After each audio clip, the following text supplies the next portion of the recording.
Students, are you able to see the screen? Yes, Yes, ma'am. ma'am.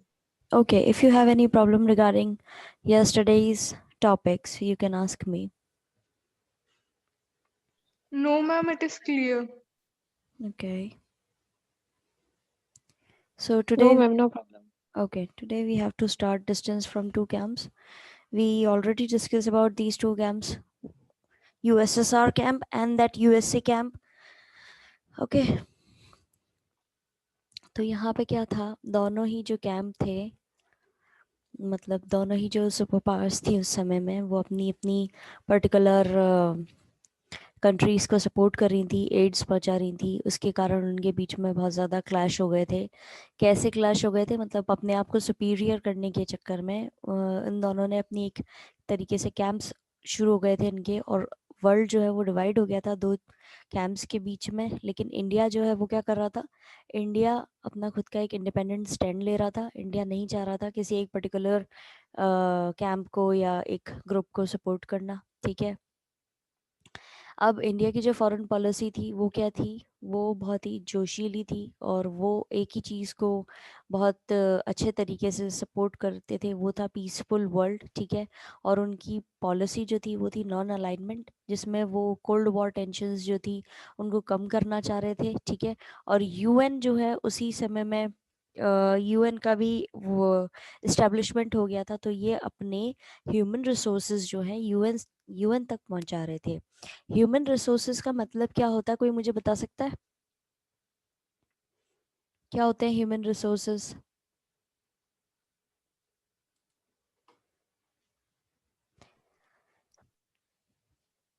Human resources का मतलब होता है कि किसी भी देश के जो लोग हैं, ठीक है, वो पहली बात तो क्या कहलाते हैं, ह्यूमन रिसोर्स कहलाते हैं। रिसोर्स का मतलब अपने क्या होता है, जैसे नेचुरल रिसोर्स हुए, मैन मेड रिसोर्सेज हुए, उसी तरीके से ह्यूमंस को भी कैटेगराइज किया गया है ह्यूमन रिसोर्स के तौर पे, ठीक है। अब यहाँ पर इंडिया के अंदर फॉर एग्जांपल अगर अभी लेके चलें, तो कितना ज़्यादा यूथ है और कितने ज़्यादा 60 अबव पीपल हैं और कितने बच्चे हैं, ये कैटेगरी हो गई, ठीक है। इसके अंदर जो हमारा यूथ है वो उसको क्या देखा जाता है, ह्यूमन रिसोर्स की तरह। मेनली उन्हीं को देखा जा सकता है कि कितने लोगों से हम अच्छा काम निकलवा सकते हैं, ठीक है, वो होता है ह्यूमन रिसोर्स या persons of a particular group. But ये काम क्या करते हैं, ये कितना अच्छा देश के लिए डेवलपमेंट कर सकते हैं, वो चीज़ आती है इस पर्टिकुलर ह्यूमन रिसोर्स के अंदर। तो हमारा इंडिया क्या कर रहा था उस समय, हमारे इंडिया जो है वो पहली बात तो दोनों कैंप के बीच में जो टेंशन क्रिएट हो रखी थी कोल्ड वॉर वाली, ठीक है, उसको कम करना चाह रहा था अपनी पॉलिसी से। साथ ही ये ह्यूमन रिसोर्सेज पहुंचा रहा था यूएन तक, जिससे यहाँ पे पीस मतलब शांति फैलाने वाली चीज़ें जो हैं वो आगे बढ़ सकें, ज़्यादा से ज़्यादा लोग पहुंचा रहा था। इंडिया जो है वो इंडिया हमेशा चाह रहा था उस समय कि अपने यूएस और सोवियत यूनियन के जो एक दूसरे के खिलाफ चल रही है चीज़ें, वो दूर हो, ठीक है। जो मिलिट्री सपोर्ट वो लोग ले रहे थे वो थोड़ा सा कम हो जाए, ठीक है। और इंडिया चाह रहा था नॉन अलाइनमेंट वाली पॉलिसी जो है उसको हर जगह वो आगे बढ़ा देता था, ठीक है। वो उसको सपोर्ट करने के लिए या इस फॉरेन पॉलिसी को एक कहते हैं ना एक अच्छा स्टैंड देने के लिए वो हर जगह पे जहाँ पे भी इसको टेंशन लगती थी वहाँ पर जाकर के समझाइश करता था, और साथ साथ एक तरीके से अपनी पॉलिसी को जो उन्होंने बनाई हुई थी पॉलिसी उसको बढ़ावा दे रहा था, ठीक है। जब ब्रिटेन ने अटैक, अब इस दौरान क्या हुआ था, ये वैसे तो पहले से तो बैलेंसिंग एक्ट था, लेकिन कहीं कहीं पे ये ऐसा लगता था कि ये बैलेंस्ड एक्ट नहीं है, ठीक है। जैसे कि ब्रिटेन ने जब अटैक किया था इजिप्ट के ऊपर, स्यूज कैनाल इशू था इनका, तो वहां पर ये हुआ था 1956 के दौरान। तब इंडिया ने बहुत ही खुल करके ब्रिटेन का प्रोटेस्ट किया था, और न्यू कॉलोनियल इन्वेजन जो हुआ है उसके खिलाफ बहुत उसने क्रिटिसाइज भी किया था। लेकिन जब उसी साल यूएसएसआर ने हंगरी पर अटैक किया तो इंडिया ने कुछ नहीं कहा और ना ही उसकी कोई बुराई करी। तो ये माना जा रहा था कि इंडिया जो है वो यूएसएसआर की तरफ ज़्यादा थोड़ा सा झुका हुआ है, क्योंकि उसने उसके खिलाफ में कुछ नहीं बोला। हालांकि ब्रिटेन की तो कड़ी निंदा करी थी, लेकिन यूएसएसआर के खिलाफ इसने कुछ नहीं बोला था, ठीक है। कई सारे इंटरनेशनल इश्यूज हुए हैं जहाँ पर दोनों ही ब्लॉक्स के मेंबर्स जो हैं वो आए हैं और इंडिया ने सपोर्ट दिया है, ठीक है, अलग अलग अपने दोनों ही ग्रुप के मेंबर्स को। ठीक है, अब इसको हम लाइन टू लाइन पढ़ेंगे। The foreign policy of independent India vigorously pursued the dream of a peaceful world by advocating the policy of non alignment, by reducing Cold War tensions, and by contributing human resources to the UN peacekeeping operations. जो foreign policy थी हमारे आज़ाद India की, वो बहुत ही ज़्यादा जोशीले तरीके से आगे बढ़ रही थी। जो सपना था शांति का, उसको बढ़ावा दे रही थी। ठीक है, और किसके द्वारा ये काम कर रहे थे? ये अपनी जो पॉलिसी बनाई थी इन्होंने नॉन अलाइनमेंट की, उसके द्वारा ये सब कर रहे थे। ये कम करना चाह रहे थे कोल्ड वॉर टेंशन्स जो चल रही थी उनको। कैसे? अपने ह्यूमन रिसोर्सेज पहुंचा करके यूएन तक। यूएन एक इंटरनेशनल लेवल पर था बना हुआ, ठीक है, इसीलिए वहाँ पे जितने ज़्यादा लोग पहुंचेंगे, जितने लोग उसके अंडर काम करेंगे, उतना ही वो अपने बाकी सब जगह मैसेंजर्स मैसेंजर्स पहुँचाएंगे, ठीक है, और दुनिया में शांति का बढ़ावा देते हुए शांति को फैलाने के लिए ऑपरेशंस करेंगे, मतलब अपने स्ट्रेटेजिक तरीके से प्रोग्राम्स चलाएंगे, इसलिए इन्होंने ये किया था। You might ask why India did not join either of the two camps during the Cold War era. India wanted to keep away from the military alliances led by US and Soviet Union against each other. अब क्या था यहाँ पर बोला जा रहा था कि इंडिया जो है, आप क्वेश्चन पूछेंगे कि किस तरीके से इंडिया जो है दोनों ही कैंप्स को उसने, दोनों में से कोई सा भी कैंप उसने ज्वाइन नहीं किया। ठीक है, साथ ही साथ जो ये रीज़न इसका ये था कि इंडिया जो है वो अपने आप को दूर रखना चाह रहा था मिलिट्री अलायंसेस से जो चलाई जा रही थी यूएस और सोवियत यूनियन के द्वारा एक दूसरे के अगेंस्ट में। उससे अपने आप को इंडिया अलग रखना चाहता था, क्योंकि इंडिया सिर्फ पीस चाहता था। As you read in the book Contemporary World Politics, during the Cold War, the US led North Atlantic Treaty Organization and the Soviet led Warsaw Pact came into existence. अब जैसे कि आपने पढ़ा होगा contemporary world politics के अंदर भी, cold war के दौरान यूएस ने नाटो यानी कि North Atlantic Treaty Organisation sign करी थी और सोवियत ने करी थी वॉर्सो पैक्ट। ठीक है, ये दोनों इन्होंने क्या कहते हैं एग्जिस्टेंस में आ गए थे उस समय। India advocated non alignment as the ideal foreign policy approach, और इंडिया कह रहा था कि नॉन अलाइनमेंट जो है वो एक बहुत ही अच्छी फॉरेन पॉलिसी है। ठीक है, this was a difficult balancing act and sometimes the balance did not appear perfect. अब ये जो इंडिया की नॉन अलाइनमेंट वाली पॉलिसी थी जिसको इंडिया इतना बढ़ावा दे रहा था, वो उसको बोल रहे थे कि ये एक बहुत ही अच्छा पॉलिसी है। और हालांकि सब जानते थे कि ये बहुत ही डिफ़िकल्ट है दोनों ही ग्रुप्स को बैलेंस करके चलना। ठीक है, एक बैलेंस बिठाना इनके बीच में, और कई बार ये बैलेंस जो है परफेक्टली दिखा भी नहीं है। In 1956, when Britain attacked Egypt over the Suez Canal issue, India led the world protest against the neo-colonial invasion. 1956, अब 1956 यानी कि 1947 में हमें तो आज़ादी मिली गई थी। उसके बाद में ब्रिटेन जो है उसने अटैक किया इजिप्ट के ऊपर। इनकी जो स्यूज कैनाल है उसका इशू रेज हुआ था वहाँ पर।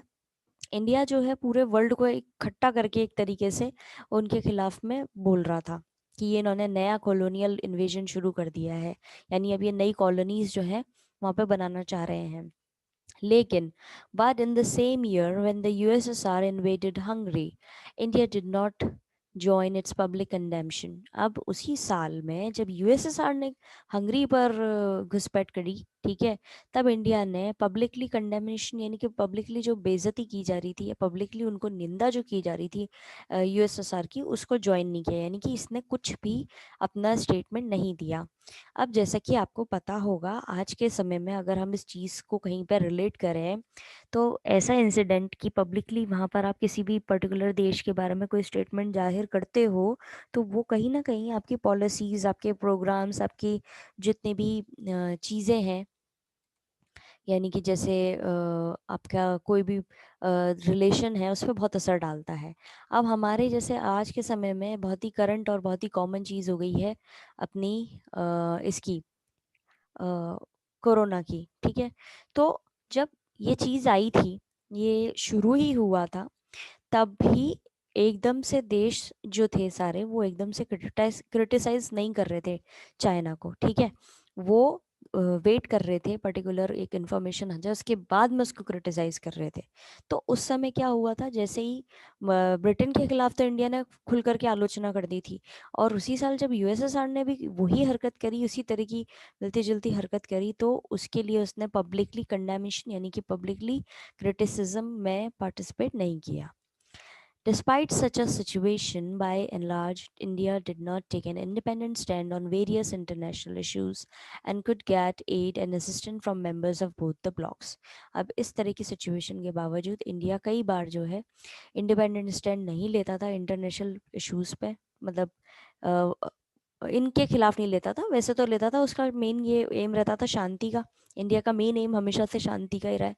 लेकिन कई सारे इंटरनेशनल इश्यूज पे जब उन्होंने स्टैंड लिया है, इसकी वजह से उसको कई सारे एड यानी मदद भी मिली है और असिस्टेंस भी मिला है दोनों ही जो ये कैंप्स थे उनके मेंबर्स का।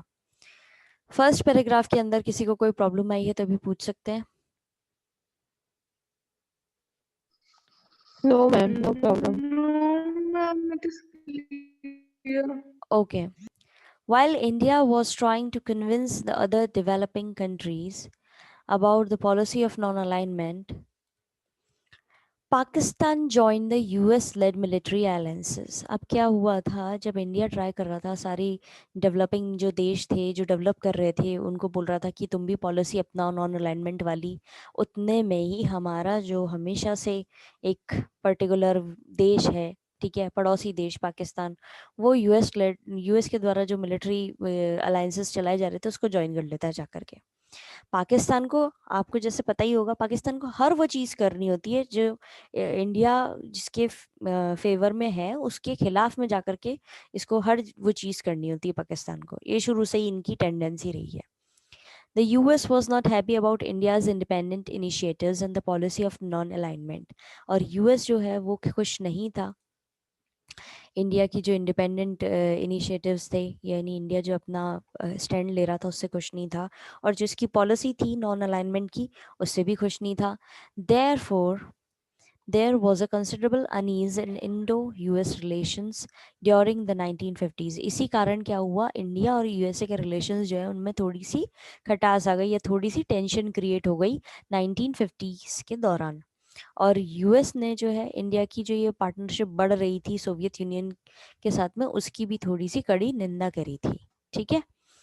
अब हमने ये सब लास्ट चैप्टर में पढ़ा है, strategy of planned economic development, किस तरीके से इंडिया ने एक प्रॉपर प्लानिंग करी थी हमारे देश की आर्थिक व्यवस्था को सुधारने के लिए, और पॉलिसी जो है किस तरीके से इंपोर्ट सब्स्टिट्यूशन पे ज़्यादा फोकस कर रही थी, ठीक है, कहाँ से इंपोर्ट करवाना है कहाँ नहीं करवाना है इंपोर्ट एक्सपोर्ट का। और ये भी था कि ये भी ध्यान दिया गया था कि रिसोर्स जो हैं वो बेसिकली किस तरीके के हों, ग्रोथ ओरिएंटेड हो, यानी उनसे ग्रोथ मिले हमें, ठीक है।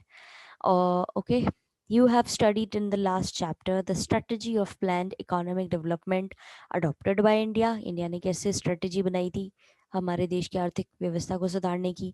दिस पॉलिसी एम्फोसिस्ड इंपोर्ट सब्स्टिट्यूशन, ये हमारी एक ऐसी पॉलिसी थी जो इंपोर्ट सब्स्टिट्यूशन की, हम ज़्यादा चीज़ें इंपोर्ट ना करें, ठीक है, और खुद ही अपने देश के अंदर उन चीज़ों को डोमेस्टिक इंडस्ट्री के अंदर उसका बनाएं।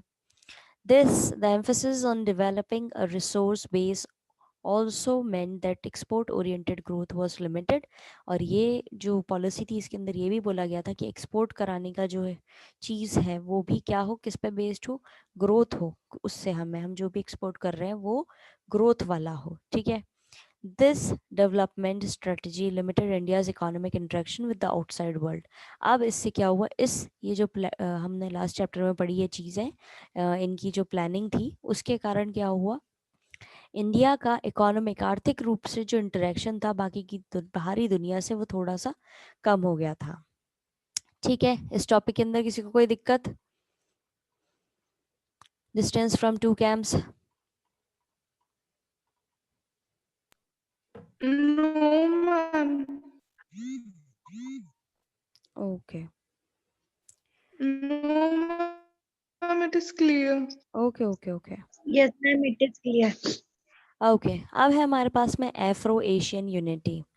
अब क्योंकि अब एक कॉमन सी चीज़ हुई थी, कई सारे अफ्रीकन जो कॉन्टिनेंट है उसके अंदर भी कई सारी जगहों पे इन लोगों ने कॉलोनिज्म फैलाया था, इम्पीरियलिज्म फैलाया था। उसी तरीके से एशियन कॉन्टिनेंट के अंदर भी इन्होंने यही सब चीज़ें करी थी, एशियन कंट्रीज़ के अंदर भी यही सब चीज़ें करी थी।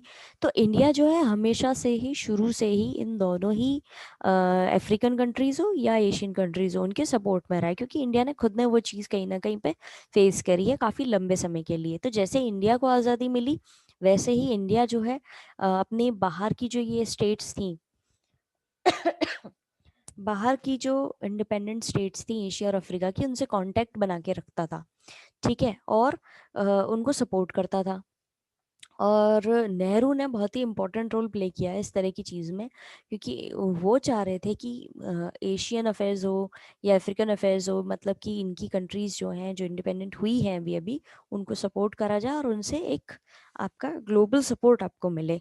जैसे कि अभी प्रेजेंट टाइम में हमारे जो मोदी जी हैं, वो भी अलग अलग देशों में जाकर के अच्छे रिलेशन बना करके आए हैं काफ़ी सारे देशों से, ठीक है, वो भले रशिया हो, अमेरिका हो, या फिर कोई और देश हो, ठीक है। तो उसका क्या फ़ायदा होता है, जब भी कोई इंटरनेशनल इश्यूज या इंटरनेशनल कॉन्फ्रेंस होती है, मीटिंग होती है, और आपके देश के खिलाफ में कोई दूसरा देश कोशिश करता है मैनिपुलेट करने की, जैसे कि हमारे केस में चाइना और पाकिस्तान जो है वो बहुत ही एक तरीके से अगेंस्ट में ही रहते हैं अधिकतर, ठीक है। तो इस तरह की सिचुएशन के अंदर आपको बहुत सारे सपोर्ट की ज़रूरत चाहिए होती है बाकी देशों की।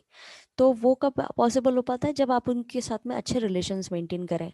लोग बाग जो क्रिटिसाइज करते हैं मोदी जी को लेकर के कि भाई ये जाते हैं बस घूमते रहते हैं, ये तो छुट्टियां मना रहे हैं, ये वो इस चीज़ की तह तक नहीं पहुंचते, वो समझते नहीं इस चीज़ को कि भाई वो क्यों कर रहे हैं ऐसा। उसका रीज़न सिंपली ये होता है कि आपको दूसरे दोस्तों से, मतलब जितने ज़्यादा आपके फ्रेंड्स होंगे उतना ही अच्छा आपको सपोर्ट मिलेगा, उतना ही आपका फ़ायदा होगा, ठीक है। आपके और इसका एक दूसरा एस्पेक्ट भी ये है कि जब कोई दो कंट्रीज मिलती हैं, उसके लीडर्स मिलते हैं, वो प्रेसिडेंट हो या प्राइम मिनिस्टर हो, तो उनके बीच में अच्छे रिलेशंस मेंटेन करने का रीज़न ये भी रहता है कि जो चीज़ हमारे पास नहीं है वो हम उनसे ले लें, और जो उनके पास नहीं है वो हमसे ले लें। तो ये एक तरीके से क्या, एक बिजनेस भी शुरू हो जाता है, लोगों के दोनों तरफ के देशों के लोगों को एम्प्लॉयमेंट मिलने लगता है, दोनों तरफ के देशों के अंदर सामान की खरीद फरोख होती है, चीज़ें एक्सचेंज होती हैं। तो ये भी एक एस्पेक्ट रहता है। तो उस समय में जो ये पुराना टाइम था, उस समय में जो नेहरू थे वो यही चीज़ कर रहे थे, वो इम्पॉर्टेंट रोल प्ले कर रहे थे वर्ल्ड अफेयर्स के अंदर, भले ही स्पेशली वो एशियन अफेयर्स के अंदर ज़्यादा अपना योगदान दे रहे थे, कि वो इंडिया का कांटेक्ट बिठा रहे थे बाकी एशियन और अफ्रीकन कंट्रीज से, इंडिपेंडेंट कंट्रीज से, ठीक है। और ये सब हो रहा था 1940 से 1950 के दौरान में, ठीक है, जब इंडिया जो है वो हमेशा से कोशिश करता है कि मेंटेन रहे रिलेशन, और ये उस समय से कोशिश चल रही है। एशियन रिलेशंस कॉन्फ्रेंस करवाई थी, ठीक है, इसकी लीडरशिप में, इंडिया की लीडरशिप में, वो हुई थी मार्च 1947 में। और ये भी अब ध्यान दें अगर आप, तो हमें आज़ादी मिली है अगस्त के अंदर, अगस्त 1947 में। और यहाँ पे ये कॉन्फ्रेंस कब करवाई जा रही है, ये करवाई जा रही है मार्च के अंदर, यानी कि हमें आज़ादी नहीं भी मिली थी उसके 5 महीने पहले से ही, हमें इंडिपेंडेंस नहीं मिली उसके 5 महीने पहले ही हमारे एशियन रिलेशंस मजबूत करने के लिए नेहरू जी ने करवा दी कॉन्फ्रेंस, ठीक है। कई सारे एफर्ट्स लगाए इस समय में इंडिया ने, जैसे कि इंडोनेशिया को डच कॉलोनियल रजीम से आज़ादी दिलवाने में इंडिया का काफ़ी सपोर्ट रहा है। इंटरनेशनल कॉन्फ्रेंस करवाई थी 1949 के अंदर कि उनको सपोर्ट करें, इनके जो आज़ादी का जो संघर्ष चल रहा है उसमें सपोर्ट करें। इंडिया जो है वैसे भी शुरुआत से ही बहुत ही अच्छा सपोर्टर रहा है डीकोलोनाइजेशन प्रोसेस के, और पूरी तरीके से ये रेसिज्म के खिलाफ बोला है। और स्पेशली साउथ अफ्रीका के अंदर, जैसे आपको याद हो, आप बचपन से पढ़ रहे हैं, एक अपार्थाइड की चीज़ चल रही है, उसके अंदर जो ब्लैक, मतलब जो अफ्रीकन लोग हैं उनके खिलाफ जो ये वाइट लोग होते हैं, ये इन लोगों ने इनको बहुत ज़्यादा रेसिज्म फैला रखा था और इनको सपोर्ट नहीं मिलता था, ठीक है।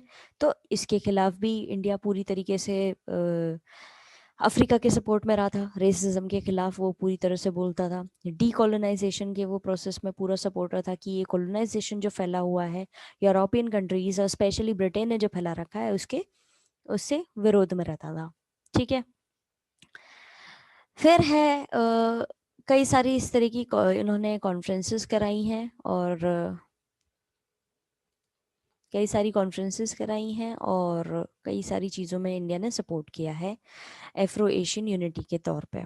अब इसको लाइन टू लाइन पढ़ते हैं। Yet, given its size, location, and power potential, Nehru envisaged a major role for India in world affairs, and especially in Asian affairs. अब क्या हुआ था, भले ही इसका साइज को देखें या लोकेशन को देखें या पावर पोटेंशियल को देखें, यानी कि कितनी पावर है इंडिया के पास में, नेहरू जो है वो हमेशा जोशीले तरीके से इंडिया का जो रोल है वो मेजर रोल जो है वो वर्ल्ड के अफेयर्स में, स्पेशली एशियन अफेयर्स के अंदर सपोर्ट देने की कोशिश करी है। His era was marked by the establishment of contacts between India and other newly independent states in Asia and Africa. अब नेहरू का जो समय रहा है उसको बोला गया है एरा, ठीक है। मतलब उस पीरियड को अपन जैसे होते हैं ना पर्टिकुलर पीरियड को एरा बोलते हैं, उसी तरीके से यहाँ पे भी यूज़ किया गया है ये टर्म। इनके एरा को बोला गया है, इनका जो समय था वो स्पेशली किस लिए था कि ये किस लिए इन्होंने फेमस था, क्योंकि इन्होंने कई सारे कॉन्टैक्ट्स बिठाए हैं इंडिया और जो दूसरे इंडिपेंडेंट स्टेट्स रही हैं एशिया और अफ्रीका की अपने समय में। इन्होंने अच्छे कॉन्टैक्ट्स बिठा लिए जिससे वो फ़ायदा मिला हमारे देश को आगे जाकर के भी। अभी तक किसी को कोई problem? No, ma'am. Okay. Through out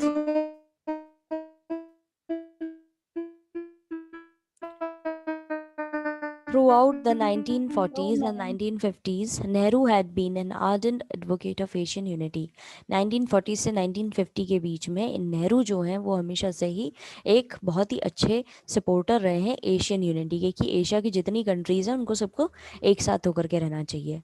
under his leadership India convened the Asian relations conference in March 1947। इनकी लीडरशिप के अंडर ही इंडिया ने एक कॉन्फ्रेंस रखी थी एशियन रिलेशंस को लेकर के, और वो रखी थी मार्च 1947 में, 5 months ahead of the attaining it's independence. जबकि खुद की इंडिपेंडेंस भी नहीं मिली थी, उससे 5 महीने पहले इन्होंने एशिया की जितने कंट्रीज हैं उनके लिए कॉन्फ्रेंस रखी, लीड करते हुए कि भाई अपन को सबको एकजुट होकर के रहना है। तो आज हम इतना ही पढ़ेंगे, बाकी हम नेक्स्ट क्लास में कंटिन्यू करेंगे अपना, जब भी हम इसकी क्लास लेंगे, ठीक है। आप बैठ करके Okay, ma'am. इसको वापस से पढ़िएगा, कोई दिक्कत हो तो हम आपके प्रॉब्लम्स डिस्कस कर लेंगे। Now I am sending link, another link for your history class. Okay, students? Okay, ma'am. Okay. Okay, ma'am. Thank you, ma'am. Welcome.